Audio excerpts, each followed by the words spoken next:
What is up, YouTube? It's No Grace back once again with ADHD Garage, and today we're working on my 2002 Mustang with the 4R70W. I'll be doing a transmission filter and normal drop pan fluid change, about 5 quarts, and I will also be doing a Jerry mod / J mod. If that's something you're interested in, let's get to it. For starters, we have the transmission valve body gaskets here. You can pick those up at your local transmission shop. I do not believe that your local hardware store or auto parts store will sell these. They normally do not carry these. But they do carry a transmission pan gasket and filter.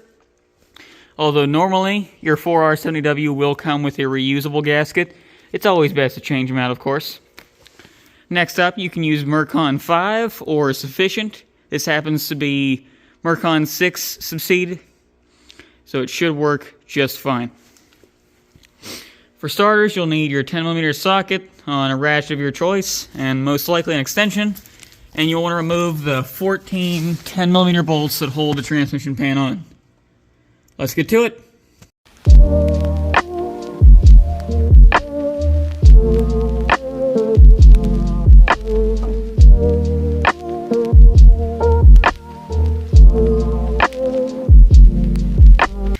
As you'll see here, I now have the transmission pan gasket filter off.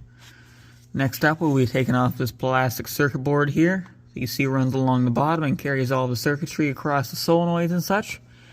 We'll be taking off this rooster tail here. Make sure you put it in the correct orientation. You do not want to lose anything here. You don't want to break anything. This is all fragile. And it needs to go back in the exact orientation you take it off in. So here you'll have 3 or 4 connections for your plastic circuit board. I know some versions do have actual wires. You want to be careful with those as well, as they have seen a lot of use over time, of course. A lot of mileage. You should be able to do it with your fingers, but if some are quite snug like this one here, you can take a screwdriver in there and just lightly push outwards. Just work your way around it until it works its way off. Boom, it should pop right off. There is some slight push-in clips that you'll see up inside there. Some do require a little bit more convincing than others. I will not lie, it's a bit of a hard time doing this with one hand. Always done it with 2. But just takes a little bit more time, a little bit more finesse. Open the tube, and there we are. We have the full circuit board off in one piece, safely. Next up, we'll be taking off these 8mm bolts on the outside, and this rooster tail here. Now that we've taken off the circuitry, we'll be taking off these 8mm bolts along the outside, here. You will notice the ones on the inside are a tad bit longer. You will want to make sure to keep those separately.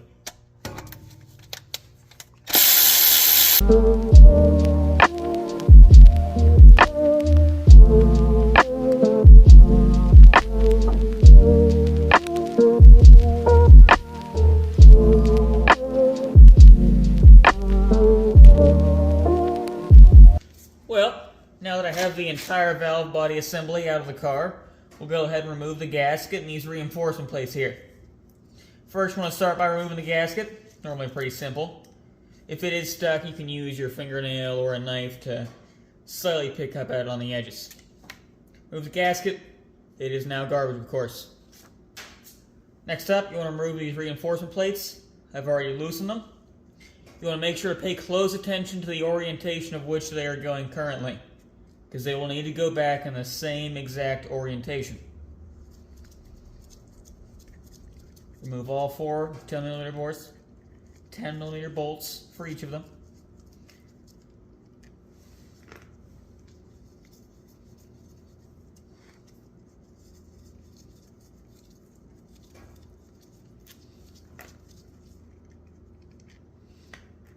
Now, because of the way the valve body is facing, we'll call this the left side.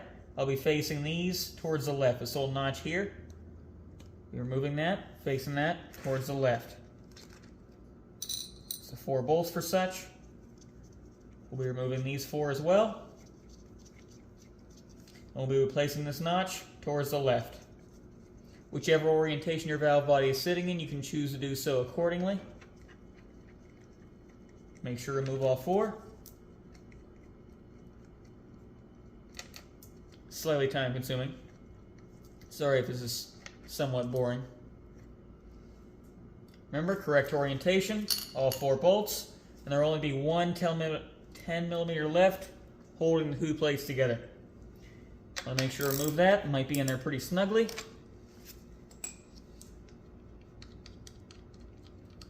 Remove that 10 millimeter bolt.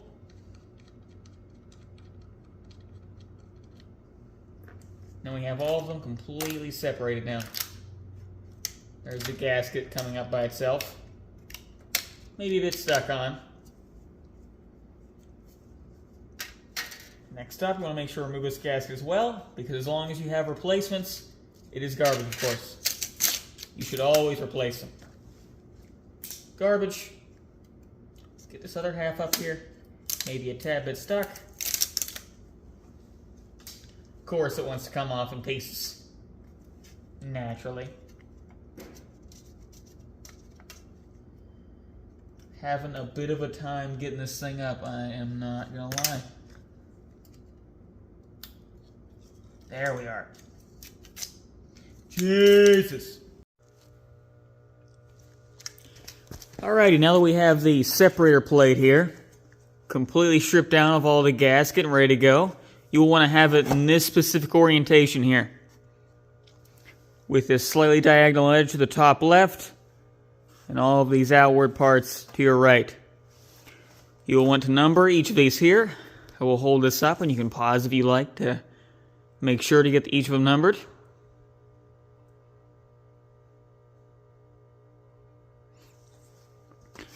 Next, you will want to grab your 7/64 drill bit and you will want to drill out 2, 4, 5, 9, and 11. Only 2, 4, 5, 9, and 11 with your 7/64 drill bit. Let's get to it.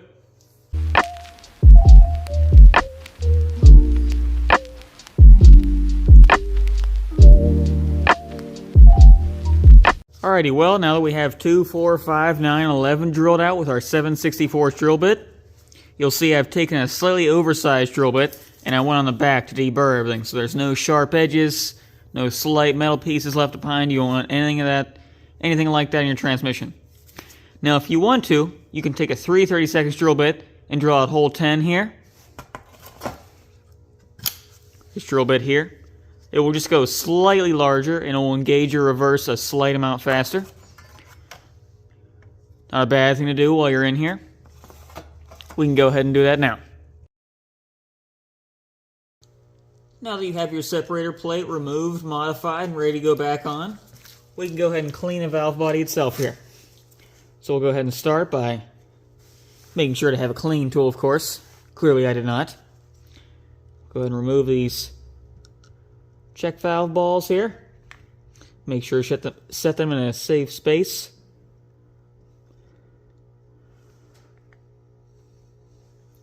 Clearly I am not listening to my own instructions. You will want to remember where all of them go, of course.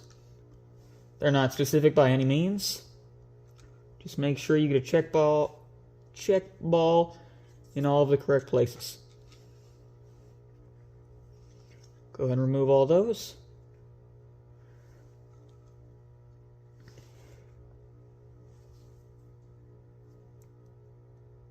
Then next, we'll make sure to completely turn the valve body over, and we can use some brake cleaner, parts cleaner, whatever you feel comfortable using. We'll clean out all the old transmission fluid, make sure there's any debris or anything gets completely removed. We'll get back to you after that. Now that you have your valve body completely cleaned off and ready to go here, you can go ahead and set all your check balls back in.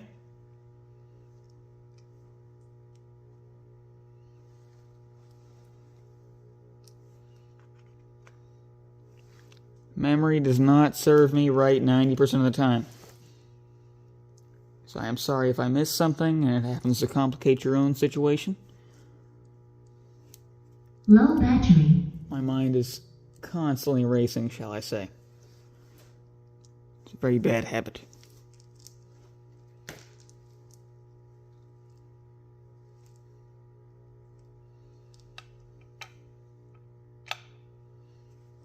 Alrighty, we're ready to go.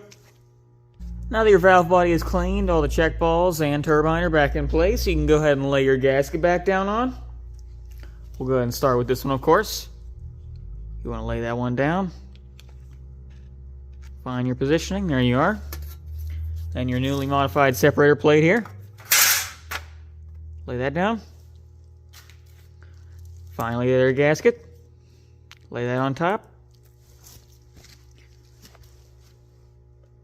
Next up, you want to put your one bolt holding the plates together.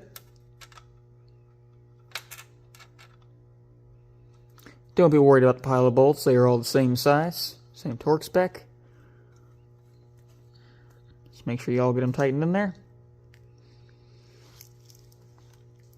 Then you want to make sure, like earlier, we had talked about these plates facing the correct orientation. Make sure they're clean, ready to go. Lay that plate down like so.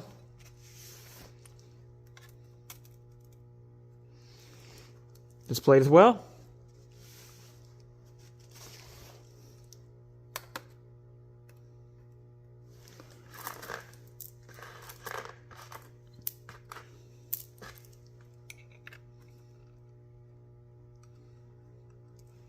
Want to make sure they all get evenly tightened. You will torque each of these bolts down to 90 inch-pounds. To repeat myself, that is 90 inch-pounds. You do not want to put 90 foot through this. You will definitely strip it out. 90 inch-pounds. To start off, though, you can go ahead and drive that in with just your socket itself. Makes a little bit faster work of it. So you don't have to keep on using your fingers, of course. As long as you don't drop the socket. We'll make some quick work of it. Just with our fingers, we'll get it going nice and smoothly here.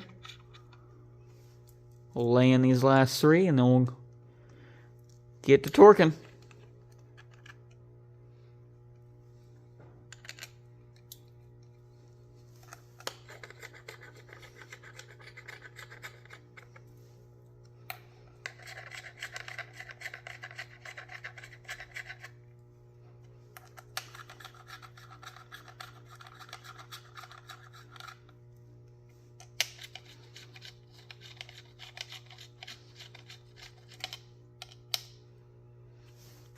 Alright, now that your gaskets are all in place, plates are in the correct orientation, all bolts are in, we can go ahead and put the correct torque spec through them. I'll see you back here. Now that you have your plates all on in the correct orientation, you have all your bolts in, ready to go, all gaskets on, we can go ahead and torque them to spec. If you can see that, it is 90 inch-pounds, just to be safe. 10mm socket. We'll go ahead and correct them and torque them in sequence. Start the top one. It's a bit hard to hold it in place and torque it, especially using. Make sure it's torqued. Go to the bottom one next.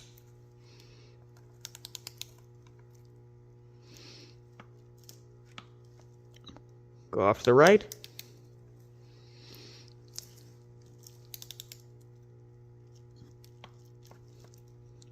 To the left then. Make sure you go in the correct pattern. Do not want to over torque any of these.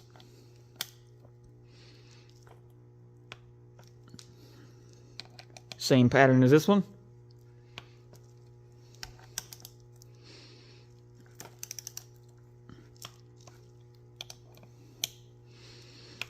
Last but not least, that top left one up there.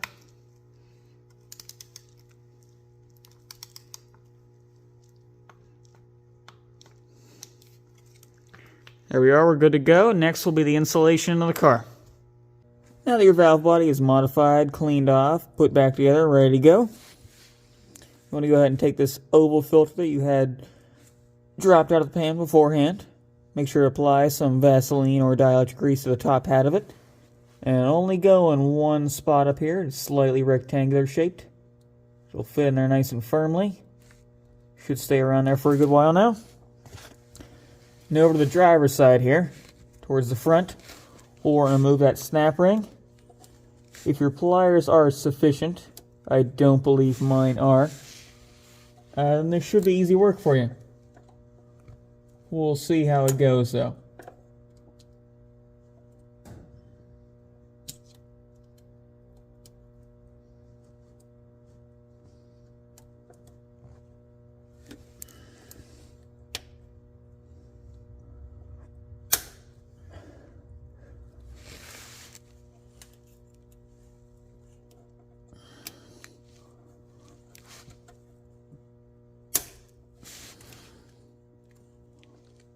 I had to go off camera there for a quick sec because my pliers kept on falling apart and it was getting slightly annoying, so I figured I'd pause real quick.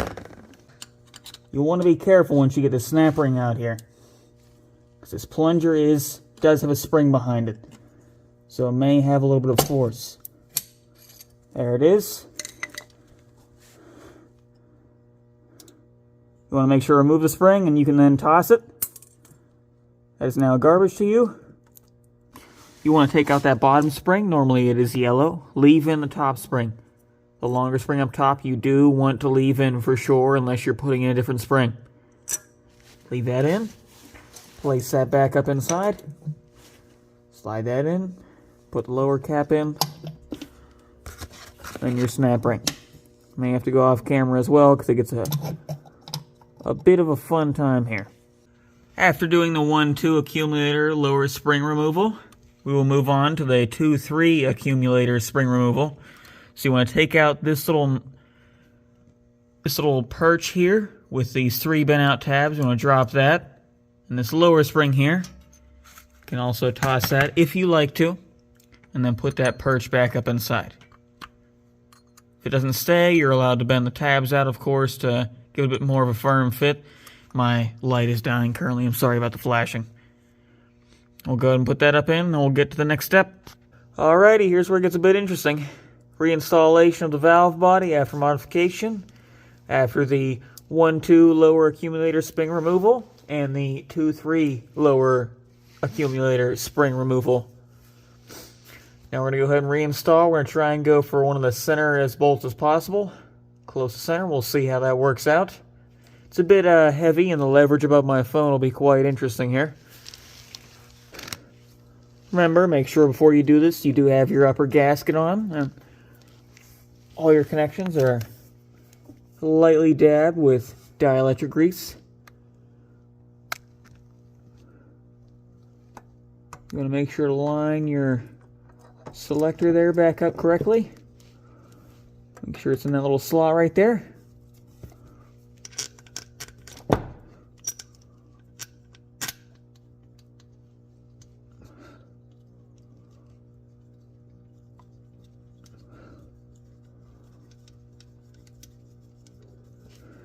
After we get one of these center bolts in, fair amount to hold it up, we'll go ahead and go on time lapse, put in the rest of them. Here we go. The screenshot you're looking at here is a torque sequence sheet. You want to tighten these bolts down in sequence from lowest to highest number, from 80 to 97 inch-pounds. Here we go.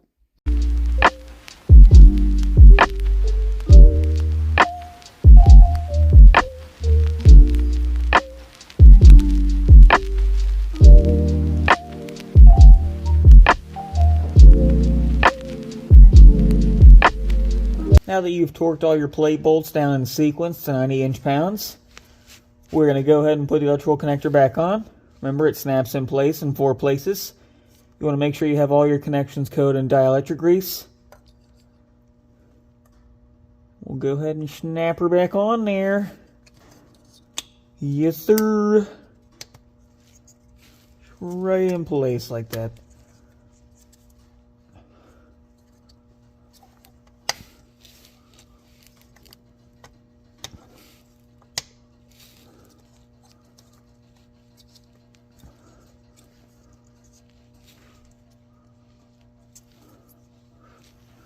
Alright, now it's time to add the transmission pan and gasket and new filter.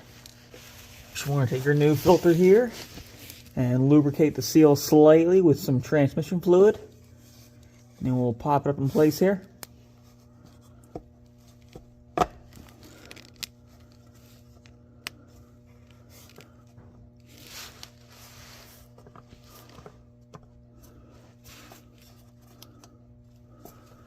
We're about ready to go now. Go ahead and grab the transmission pan and new gasket. Get that ready to go. Now that everything's ready underneath the car, you can go ahead and clean out your pan, make sure the magnet's clean, make sure the gasket's ready to go, all bolts are in, ready to go. You don't have to use a new gasket, but it does come with the kit, at least the one that I bought with the filter and such, so you can if you please. I'm going to because it came with the kit that I had paid for, so we'll go ahead and put the pan back on, fill it up with fluid, and we're good to go. Now that you have your transmission reassembled and your oil pan and gasket back on the car, you can go ahead and lower it down, get it back down on a level surface here. Then, this is where it'll differ for those of you that just dropped the pan and did a fluid and filter change, and those of you that decided to do the J-mod. The pan and filter should require about 6 quarts, so you can go ahead and throw 5 in, start the car, let it get really hot, make sure you shift through all the gears, put it back in park, then you want to go ahead and check your fluid. Whereas the guys that did the J-mod, you'll be looking at anywhere from 9 to about maybe 11 quarts, depending on how much leaked out. It's most likely that your torque converter will leak out most of the way and some of your transmission cooler lines. So you want to go ahead and pick up at least 9 quarts. Go ahead and throw 8 of those quarts in. Start the car, let it get real hot, same as before, shift through all the gears, let it sit in each one for a few seconds. Put it back in park, pull out your automatic, which is located behind the intake manifold. It should be in the same spot on both the 3.8 and 4.6 cars. I'm not sure how it is for the 3.9, located in the 2004 cars. You can go ahead and pull your transmission dipstick, and while the car is running, if it is cold and you have not been driving the car at all, it should be in those dots on the lower with the C. While it is hot, you want to see it up towards the H there. My car was previously running, I was driving it, so it's all over the stick. You want it in that textured area there. Sorry, it's a bit shaky. You want it in that textured honeycomb area, in the middle of that area. It's your best bet. After you make sure it's in the middle of that area, it can be higher or lower, as long as it is in that honeycomb section. You can go ahead and put the dipstick back in, take your car for a drive, and it should shift a lot firmer than before. After you've made sure that your fluid is in the middle of the H honeycomb section while running and completely hot, your car is now good to go. Go ahead and take it for a test drive. See how your new J-mod or fluid and filter feels. All good to go. See you with the next mod.